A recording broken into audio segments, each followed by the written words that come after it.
Hello students, welcome to my class. আজি মই তোমালোকক 10.2 এক্সাৰসাইজৰ কোৱেশ্চন নম্বৰ 12 টো এই ভিডিঅ'টোত কৰি দিম। তো ইয়াত দিয়া আছে 4 সেন্টিমিটাৰ ব্যাসাৰ্ধৰ এটা বৃত্তক স্পৰ্শ কৰাকৈ ABC এটা ত্ৰিভুজ অঁকা হ'ল যাতে স্পৰ্শবিন্দু D ৰ দ্বাৰা বিভক্ত BC ৰ খণ্ড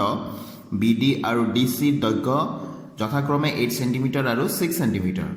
চিত্ৰত চাব দিছে। তো BC ৰ খণ্ড দুটুকুৰ আছে, এটা হৈ গ'ল BD আৰু আনটো হৈ গ'ল DC। तो BD मान दिया আছে 8 সেন্টিমিটার আর DC মান দিয়া আছে 6 সেন্টিমিটার। তো আমি উলিয়াব লাগে AB আৰু AC বাহুৰ দৈৰ্ঘ্য। তো AB মানে এটো AC। তো স্টুডেন্টস মই ইয়াতে চিত্ৰটো আঁকিলো, লগতে কেটামান কথা লিখিছো। তো এই কথাখিনি কোৱাৰ আগতে আমি চিত্ৰটো বুজি লওঁ। চিত্ৰটো আমাক এনেকৈ দিয়া আছিল, মই কেৱল ইয়াতে AB বাহুটোৱে P বিন্দুত য'ত স্পৰ্শ কৰিছে তাৰ নাম P দিলোঁ আৰু AC বাহুটোৱে বৃত্তটোক য'ত স্পৰ্শ কৰিছে সেই বিন্দুটো Q বুলি নাম দিলোঁ, ঠিক আছে। তাৰপিছত সংযোগ কৰি দিলোঁ, এই OD-টো সংযোগ কৰাই আছিলে চিত্ৰত। OD-টো হৈ গ'ল ব্যাসাৰ্ধ, ইফালৰ ব্যাসাৰ্ধ OP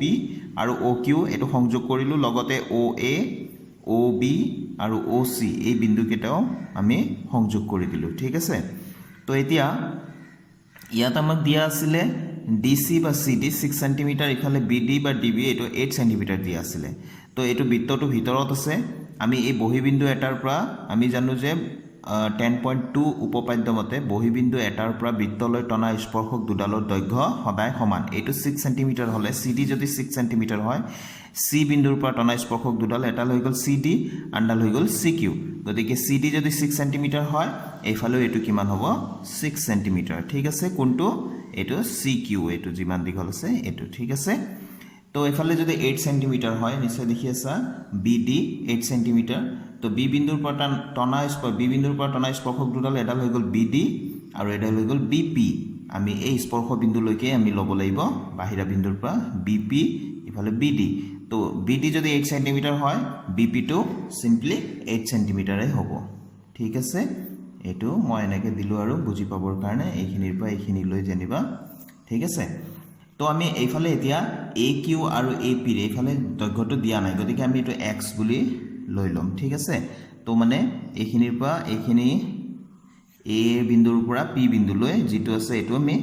X বুলি ধৰি লৈছো। তো এইফালে যদি X হয়, A বিন্দুৰ পৰা বৃত্তটোতো ইয়াত আছে, তো বাহিৰা বিন্দু A ৰ পৰা বৃত্তলৈ AQ, এইফালে AP টনা হৈছে। তো এইফালে যদি X লওঁ, এইটো আমাৰ কি হ'ব X এ হ'ব। তো আমি এনেকৈ বুলি কৰিলোঁ, অকণমান ধুনীয়াকৈ স্কেল দি তোমালোকে টানিলে বেছি ভাল। তো AP আৰু AQ কি হ'ব XX বুলি আমি ধৰি ল'লোঁ। এতিয়া এই কথাখিনিকে মই ইয়াত লিখিছোঁ, চোৱাচোন যে দিয়া আছে 4 সেন্টিমিটাৰ O কেন্দ্ৰীয় বৃত্তটোক ত্ৰিভুজ ABC এ D বিন্দুত স্পৰ্শ কৰি আছে। কেৱল এই D বিন্দুটোৱে আমাক কোৱা আছিলে, সেইকাৰণে এইটো ক'লোঁ D বিন্দুত স্পৰ্শ কৰি আছে, য'ত BD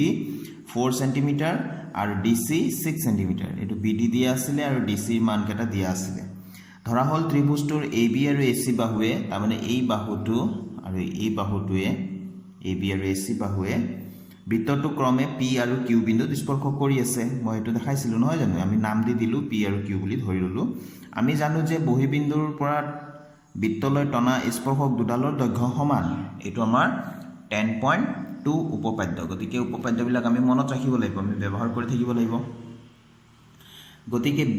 BD = BP = 8 সেন্টিমিটার, অকমান আগতে মই দেখাইছিলোঁ এইটো BD = BP, এইটো এফালে যদি 8 হয় এফালে 8। CD = CQ = 6 centimetre, CD 6, এফালেও CQ টো 6। AP = AQ = X বুলি ধৰি লৈছোঁ, লেট মানে ধৰি লৈছোঁ।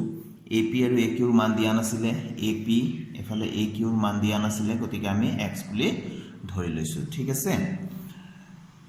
তো এতিয়া আমি সংযোগ কৰা কথাটো আমি ইয়াত উল্লেখ কৰিলোঁ। OP, OQ, OA, OB, OC সংযোগ কৰা হ'ল। মই অকণমান আগতে দেখাইছিলোঁ OP, OQ, OA এইটো A বিন্দুলৈ, OB, OC এইবিলাক সংযোগ কৰা হ'ল, ঠিক আছে। তাৰপিছত আমি জানো যে যিহেতু বৃত্তৰ যিকোনো বিন্দুত টনা স্পৰ্শকডাল স্পৰ্শ বিন্দুৰ মাজেৰে যোৱা ব্যাসাৰ্ধৰ লম্ব, এইটো আমি 10.1 উপপাদ্য, 10.1 উপপাদ্যটো আমি ইয়াত ব্যৱহাৰ কৰিব লাগিব, যে বৃত্তৰ যিকোনো বিন্দুত টনা স্পৰ্শকডাল স্পৰ্শ বিন্দুৰ মাজেৰে যোৱা ব্যাসাৰ্ধৰ লম্ব, এইটো আমি মনত ৰাখিব লাগিব। অৰ্থাৎ আমি যদি সহজ ভাষাত যদি কওঁ যে স্পৰ্শক এডালৰ ওপৰত স্পৰ্শ বিন্দুত কেন্দ্ৰৰ পৰা যিডাল ব্যাসাৰ্ধ টনা যায় সেই ব্যাসাৰ্ধডাল সদায় লম্ব হয় এইটো ব্যাসাৰ্ধ নহয় জানো এফালে স্পৰ্শক তো স্পৰ্শকডালৰ পৰা এফালে লম্ব এইটোও লম্ব হ'ব এইটোও লম্ব হ'ব হয়নে গতিকে আমি এই কথাটো ইয়াত লিখি দিছো OD লম্ব BC OP লম্ব AB OQ লম্ব AC OD OP OQ একেটা হল কি বৃত্তৰ ব্যাসাৰ্ধ গুটেকেটাৰ মান কিমান হয় এটো 4 সেমি আমাক ব্যাসাৰ্ধটো 4 সেমি বুলি দিয়া আছিল নহয় জানো ইয়াত আমি লিখিম এতিয়া OD OP ইকুৱেল OQ এটো OQ এটো কিমান দি আছে 4 সেমি এটো বৃত্তৰ ব্যাসাৰ্ধ আমি লিখি দিম বৃত্তৰ ব্যাসাৰ্ধ ঠিক আছে আকৌ এতিয়া মই ইয়াত লিখিছো ত্ৰিভুজ ABC ত AB = x + 8 BC = 6 + 8 AC = x + 6 তাৰমানে আমি এই ত্ৰিভুজটো এতিয়া এই ত্ৰিভুজটোৰ কালি আমি উলিয়াম হিৰণৰ সূত্ৰ ব্যৱহাৰ কৰি ক্লাস 9 ত তোমালোকে হিৰণৰ সূত্ৰ পাইছিলা এটা ত্ৰিভুজৰ যদি বাহুকেইটাৰ যোগ আমি পাওঁ ত্ৰিভুজটোৰ কালি কেনেকৈ নিৰ্ণয় কৰিব লাগে হেতু আছিল হিৰণৰ সূত্ৰৰ দ্বাৰা নহয় জানো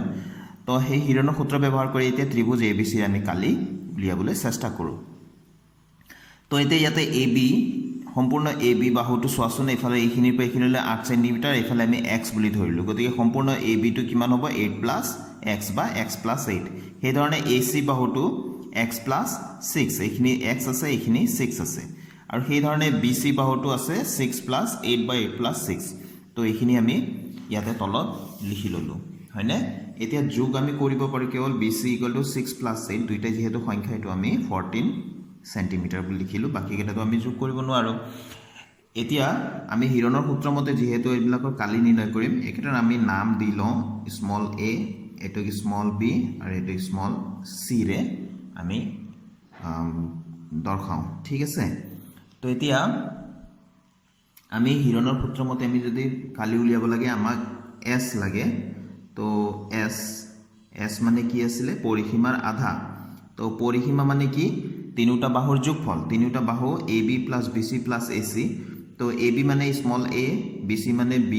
AC মানে স্মল c একেটা ধৰিছোৱে নহয় না গতিকে AB BC AC লিখি থকাতকৈ a + b + c লিখিলে হল তো s মানে কি আছিল পৰিসীমাৰ আধা a + b + c এ বুজাই আছে এটা ত্ৰিভুজৰ তিনিটা বাহুৰ যোগফল অৰ্থাৎ পৰিসীমাটো আৰু তাৰ আধা কৰিবলৈ হলে 2 ৰে হৰণ কৰিব লাগিব তো ইয়াতে আমি লিখিম এতিয়া x + 8 a স্মল a মানে x + 8 b মানে আছে 14 আৰু প্লাস c মানে আছে x + 6 তলত কি আছে 2 তো এতিয়া এটো x + x কি হৈ গল টুৱাইস x হয়নে আৰু ইফালে 14 28 হৈ আছে হয়নে তো এতিয়া ইয়াত সবতে আমি কি লব পাৰো ভালকৈ লক্ষ্য কৰি আছে 2 কমন লব পাৰো 2 কমন এনে ললেও কাম নাই তলৰ লগত হৰণ জানি না যায় আমি চাম এটো 2 ৰে ওপৰৰ 2 টো যেটো কমন লব পাৰিম তাক আমি হৰণ কৰিব পাৰো তো 2 ৰে কমন লৈ লো x + এটো কি হ'ব 14 আৰু তলত 2 আছে এই 2 টো কাটি দিলো তো আমাৰ কিমান থাকি যাব ইফালে s ৰ মানটো আমি উলাই আছো কি থাকি গল x + 14 ঠিক আছে s ৰ মানটো আমি এনেকৈ সিধা সিধি কৰি দিলে হৈ গল এতিয়া আমি হিৰণৰ সূত্ৰ মতে ত্ৰিভুজ ABC ৰ কালি উলিয়াম তো যত সূত্ৰটো আছিল √s * s - a * s - b * s - c s মানে কি আছিল পৰিসীমাৰ আধা যেটো মান উলাইছিল x + 14 আৰু স্মল a b c কি আছিল বাহুকেটাৰ যোগ ত্ৰিভুজ ABC ৰ বাহুকেটাৰ যোগ নহয় জানো আমি a b c বুলি লৈছিলো এতিয়া মানকেটা আমি পাতি দিও স্মল s এতিয়া s মানে কি আছিল x + 14 আমি পাতি দিলো ব্র্যাকেট দিব লাগিব এতিয়া s - a s মানে আছিল এতিয়া এটো ব্র্যাকেট দিম s মানে আছিল x + 14 এতিয়া মাইনাস আছে মাজত a এর মানটো কিমান আছে a এর মানটো আছে এতিয়া x + 8 তো মাইনাস আছে ইয়াতে দুটা ভ্যালু আছে গতিকে আমি ব্র্যাকেট দিয়াটো ভাল হ'ব x + 8 ঠিক আছে এতিয়া এই ব্র্যাকেটটো আমি ক্লোজ কৰিম তো এতিয়া আমি কমন থেপাথেপি কৰি লিখিব লাগিব s * s - a হৈছে এতিয়া s - b s মানে কিমান আছে s মানে আছিল x + 14 আৰু মাইনাস মাজৰটো মাইনাস b মানে কিমান আছে b মানে 14 আছে তো 14 আমি পাতিলোঁ ব্ৰেকেট ক্লোজ কৰিলোঁ s মাইনাছ b হ'ল এতিয়া s মাইনাছ c s মানে আছে x প্লাছ 14 মাইনাছ এতিয়া আমি ইয়াতে c আছে x প্লাছ 6 গতিকে আমি ব্ৰেকেট দিয়াটো ভাল হ'ব x প্লাছ 6 এইটো এই ব্ৰেকেটটো যেহেতু খুলিছিলোঁ এই ব্ৰেকেটটো আমি বন্ধ কৰিব লাগিব ঠিক আছে তো এতিয়া আমি লাহে লাহেকৈ ব্ৰেকেটৰ ভিতৰৰ কামবিলাক কৰোঁ তো এইটোতো x প্লাছ 14 ইয়াত আৰু কৰিবলগীয়া একো নাই পিছত আমি পূৰণ কৰিম তো ইয়াত এতিয়া আমি ব্ৰেকেট খুলিব লাগিব x প্লাছ 14 মাইনাছ এতিয়া ব্ৰেকেটটো খুলিলে x মাইনাছ 8 হৈ যাব এইফালে 14 মাইনাছ 14 0 হৈ গ'ল কেৱল থাকিলে ইয়াতে x এতিয়া ব্ৰেকেটত ৰাখিলে হ'ব না ৰাখিলে হ'ব তো ইয়াতে x বুলি দিছো ইনটু এইখিনিৰ পৰা আমি কি পালো 14 মাইনাছ 14 তো 0 হ'ল x আছে তো x এইটো থাকিলে এফালে ব্ৰেকেট আকৌ দিলো x প্লাছ 14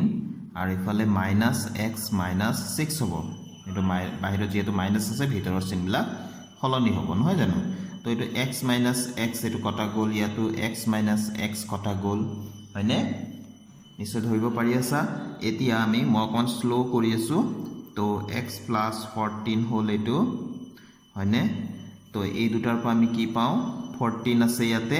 এটো মাইনাছ 8 আছে 14 মাইনাছ 8 আমি কি পাম এটো 6 একো চিন নাই মানে ইয়াতে একো চিন নাই মানে পূৰণ আছে এইবিলাক পূৰণ এটো x আছে ইফালে আৰু এটো 14 মাইনাছ 6 ইয়াৰ পৰা আমি কি পাওঁ 14 মাইনাছ 6 ইয়াৰ পৰা আমি পাওঁ 8 এতিয়া আমি এটোক লিখি দিম √8 6 যা 48 আৰু এই x টোক আমি আগফালে লিখিলো জানিবা আৰু ব্ৰেকেটত থকা গ্ৰুপটোক আমি পিছফালে লিখি দিলো x প্লাছ 14 বা একে ধৰণে লিখি থৈ দিলেও হ'ব কোনো কথা নাই তো এটো আমি উলিয়ালো ত্ৰিভুজ ABC ৰ কালি ত্ৰিভুজ ABC ৰ কালি এখিনি পালো এতিয়া আমি উলিয়াম আকৌ ত্ৰিভুজৰ কালিবিলাক উলিয়াম ইয়াত আমি চিত্ৰটোত চালে দেখা পাবা তোমালোকে তিনিটা ত্ৰিভুজ দেখা পাবা আমি যদি কওঁ এটা হৈ গ'ল OCB এটো ত্ৰিভুজ বা OBC এই আমি লম্বটোৰ সৈতে এই লম্বটো OD লম্বৰ সৈতে আমি ত্ৰিভুজ পাওঁ OBC বুলিয়ে ক'লে হ'ল আৰু ইফালে OAB OP লম্বৰ সৈতে আৰু OQ লম্বৰ সৈতে আমি কম OA এটো C এটো ত্ৰিভুজ ঠিক আছে আমি এইকেইটা ত্ৰিভুজ এতিয়া আমি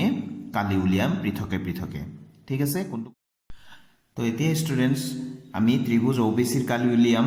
তো ইয়াতে হাফ পূৰণ ভূমি পূৰণ উচ্চতা আমি জানো ত্ৰিভুজৰ কালি হাফ পূৰণ ভূমি পূৰণ উচ্চতা যদি আমি ভূমিৰ জোখ আৰু উচ্চতাৰ জোখ যদি জানো তেনেহলে আমি এই সিম্পল ফৰ্মুলাটো ব্যৱহাৰ কৰিম ফৰ্মুলাটো লিখি দিয়াৰ কাৰণ তোমালোকে যাতে বুজি পোৱা ঠিক আছে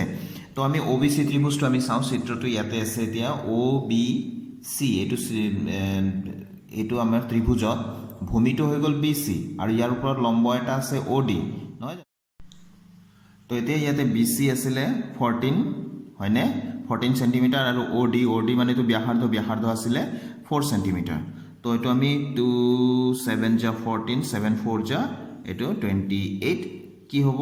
কালি বুলি ক'লে এই গুটে কথাখিনি সেন্টিমিটাৰত চলি আছিল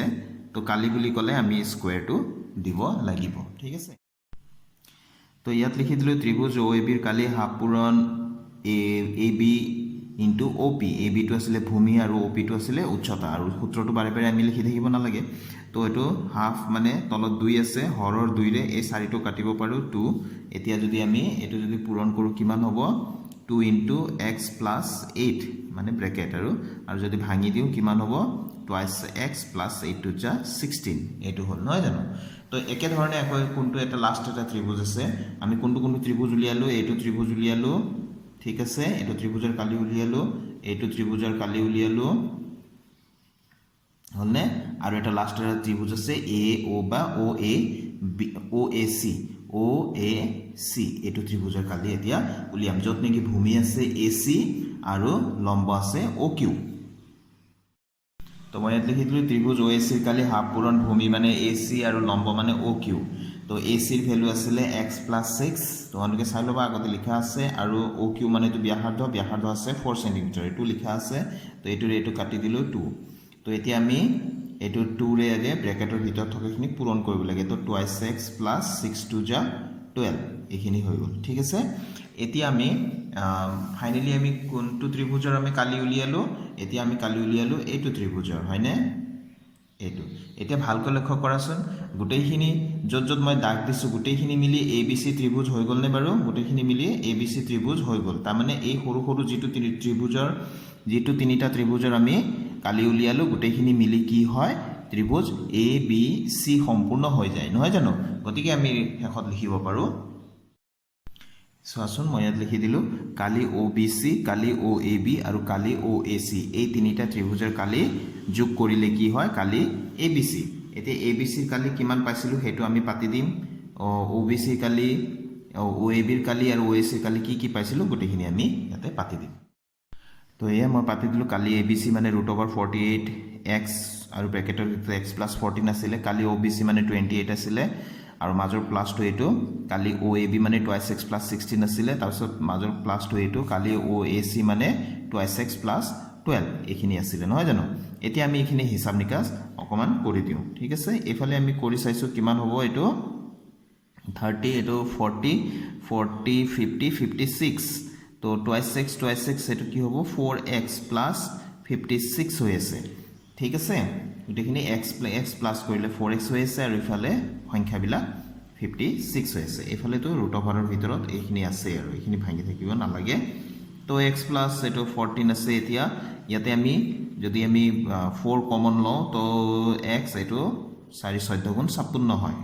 তো √, এটো 48x আৰু x + 14 হয় এতিয়া আমি দুইফালে বৰ্গ কৰি দিম দুইফালে বৰ্গ কৰিলে কি হ'ব এফালে স্কয়াৰ ৰুটটো উঠি যাব বৰ্গমূল চিনটো উঠি যাব 48x হ'ব x + 14 আৰু এফালে কি কৰিব লাগিব 4x + 14 এফালে কিন্তু বৰ্গ কৰিব লাগিব ঠিক আছে তাৰমানে এফালে স্কয়াৰ ৰুটটো উঠাই দিলে এফালে বৰ্গ চিনটো দিবলৈ আসলতে আমি দুইফালে বৰ্গ কৰিছো এটো মই দেখাই দিছো বাৰু এফালেও আমি বৰ্গ কৰিলো তো ইয়াতে লিখি দিম আমি দুইফালে বৰ্গ কৰি যদি বুজি নাপাও দুইফালে বৰ্গ কৰি ঠিক আছে তো দুইফালে আমি বৰ্গ কৰিম তো এফালে স্কয়াৰ আছে কাৰণে স্কয়াৰ ৰুটটো উঠি যাব তো 48x x + 14 পাম আৰু এফালে কি পাম 4 4 16 আৰু x + 14 আৰু স্কয়াৰ আছে কাৰণে x + 14 দুবাৰ লিখি দিলো ঠিক আছে তো এফালৰ x + 14 এফালে x + 14 এটা কাটি দিলো আৰু এই 16 দি প্লাই 48 কাৰণ এটো সাইড চেঞ্জ হৈ আহিলে ইয়াত পূৰণ আছে হৰতে আহিব নহয় জানো তো 16 3 গুণ 48 তো এফালে থাকি গল 3x থাকিলে 3 * x থাকিলে আৰু এফালে কি থাকিলে x + 14 ঠিক আছে নিশ্চয় বুজি পাইছে এইবিলাক তো গুটে এটা পুৰণত আছে কাৰণে আমি কাটাকুটি বিলাক কৰিব পাৰি আছো ব্ৰ্যাকেটৰ বিলাক আমি এটা গুটা বুলি ধৰিব লাগিব তো আমি এই x টো আমি সাইড চেঞ্জ কৰি লৈ আহিম 3x - x = 14 তো এফালে কিমান হৈ যাব এতিয়া এটো 3x - 2x = 2x তো 2x ইফালে 14 তো 2 এৰে আকৌ 14 কাটিব পাৰে 2 7 গুণ 14 কাৰণ 2 টো পূৰণ হৈ আছে হৰতে আহিব 2 7 গুণ 14 এতেকে x = কিমান পালো 7 পালো তো আমি কি উলিয়াব লগা আছিল এতেকে AB উলিয়াব লগা আছিল আৰু কি উলিয়াব লগা আছিল AC নহয় জানো AB আৰু AC উলিয়াব লগা আছিল AB মানে কি আছিল মই ডাইৰেক্ট ইয়াতে দেখাই দি আছো এতিয়া AB মানে আছিল AB আছিল x + 8 আমি চিত্ৰত চালেও আমি গম পাম এতিয়া AB মানে এফালে 8 এইখিনি পে এইখিনি 8 টো আছিল এফালে x আহি গল গুটে AB টো কি হৈ যাব 8 + x বা x + 8 ইফালে AC সেই ধৰণে x + 6 আছিল নহয় জানো তো AB = তো এতে লিখি দিম AB কলে x + 8 আছিল x মানে 7 পালো আৰু ইফালে 8 টো আগৰ পৰা আছিল 7 8 15 হল সেন্টিমিটাৰৰ কথা এটো সেন্টিমিটাৰ দিলো x + 6 মানে 7 + 6 = 7 + 6 = 13 সেন্টিমিটাৰ এইখিনি হৈ গল আমাৰ আনসাৰ তো অঙ্কটো অকন দীঘলীয়া আছিল তথাপিও আমি কৰি গলে এটো খুব ইন্টাৰেস্টিং হয় তোমালোকে কৰি যাবা একদম সহজ কিছুমান ত্ৰিভুজৰ কালি উলিওৱা সূত্ৰই ব্যৱহাৰ হৈ আছে আৰু 10.1 আৰু 10.2 উপপাদ্য দুইটা ব্যৱহাৰ হৈছে গতিকে এই প্ৰশ্নটোত বহুতখিনি কনসেপ্ট ইয়াতে লুকাই আছে গতিকে এটো তোমালোকে ভালকৈ প্ৰেক্টিস কৰিবা তো আজি ভিডিওটো মই ইয়াতে সামৰিছো thank you students keep watching my channel